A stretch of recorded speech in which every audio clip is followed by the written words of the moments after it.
在春秋战国时期中国一共出现了189个学术流派，其中最火的两家就是儒家和墨家，并称显学，可以说是先秦的清华北大了。但是我们发现秦始皇统一六国之后，墨家就消失在历史中，就连当时最博学的司马迁也找不到什么资料去还原他的故事，或者说是有意隐瞒着墨家的历史，让后人快速忘记。这是因为墨家的存在当时动了帝王的奶酪，到底是怎么一回事呢？要说是第一个原因就是墨家的第一位老大墨子，而儒家在那个年代已经是老牌的名校了。墨子本人早年也是儒家的学生，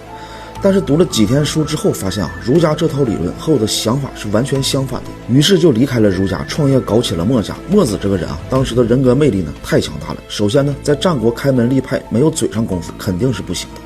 墨子的口才当时堪称是一流的，辩论起来也是条理分明，逻辑清晰，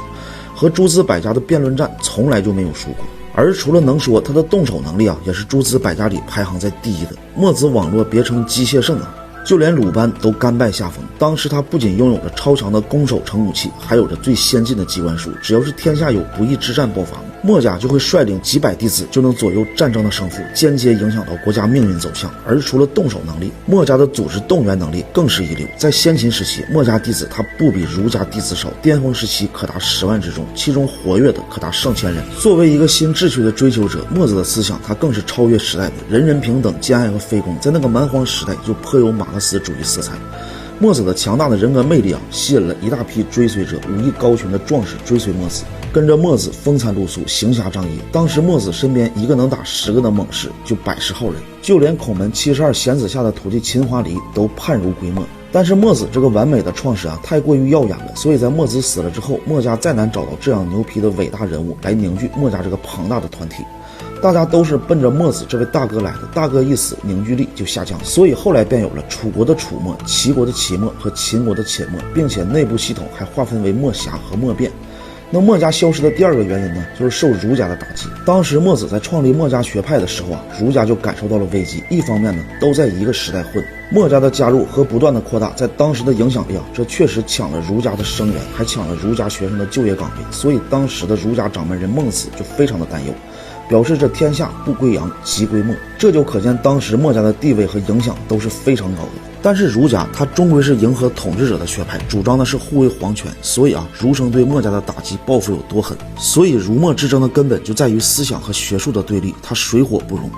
儒家崇尚的是尊卑有序，士农工商，谁是士谁是商要分得清楚，职业要分成等级。而墨家呢，推倡的是人人平等，大家出生都是人，哪里来的什么等级分化呢？这就是皇权贵族为了自己过得舒服一点编写的概念而已。然后还会让所有人都遵守深信这个编写的概念。然后儒家还推崇血统论，比如出生家庭的贫富，这天下的王不看能力只看血脉，无论下一代你是不是个傻子都要当皇帝，世袭制嘛，他维护的就是血脉宗亲。但是儒家可不是对谁都这么好，出生贫苦百姓家的孩子呢，儒家说你一辈子都要这样，不要想着翻身。而墨家呢，他主张的是上贤，什么意思呢？和儒家正好相反，这天下的王也好，官也罢，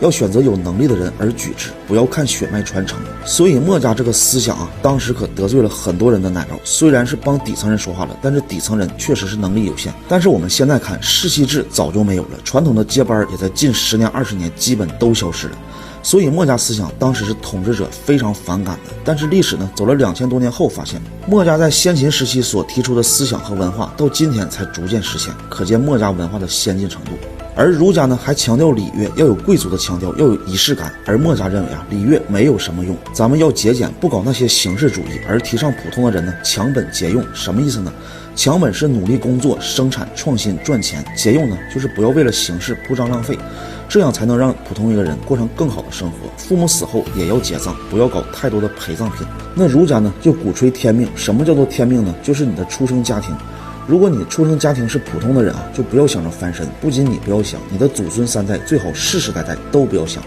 可以说儒家鼓吹的天命论呢，就是限制底层人的想法，固化的思想，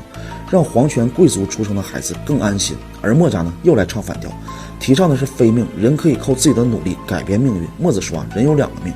大命呢就是你出生的家庭，小命呢就是你每天做的事情，而小命要比大命更加重要。这个理论我们现在一听是再普通不过了，但是在古代可以说是胆大包天的逆天三观。所以说儒墨这两家呢，从本质上看，儒家是一个维护旧秩序的贵族学校，那墨家呢是一个推崇新秩序的劳动者学派，天然的就是仇敌啊。所以到了董仲舒罢都百家，独尊儒术的时候啊，墨家就彻底在历史中消失了。按照司马徽说诸葛亮的一句话解释再好不过了，孔明虽得其主，他不得其时。如果是秦朝统一后啊，开始实行墨家思想，以当时墨家的科技、精神、先进的文化，那么华夏在历史中得到迅速发展，那么早早的就会成为全世界碾压第2的存在，版图大到你绝对想不到，压根儿也不会出现什么五胡乱华和近代的种种事件。但是大国的崛起呢，一定要经历9981年，等待天时的到来。所以墨家在秦国统一后不久就消失了，这个也是个必然事件。但是在近代，墨家思想又重新恢复到这片古老的中华大地上，也是一个必然事件。我们现在的三观思考方式已经是一个过渡阶段了。大家如果觉得我说的有道理啊，就一定要看图文版《墨子》这本书。它不仅印刷很好，内容也很全，有彩图、有翻译、有注解，丝毫没有阅读障碍，老人孩子都能看懂。我就放在购物车里了。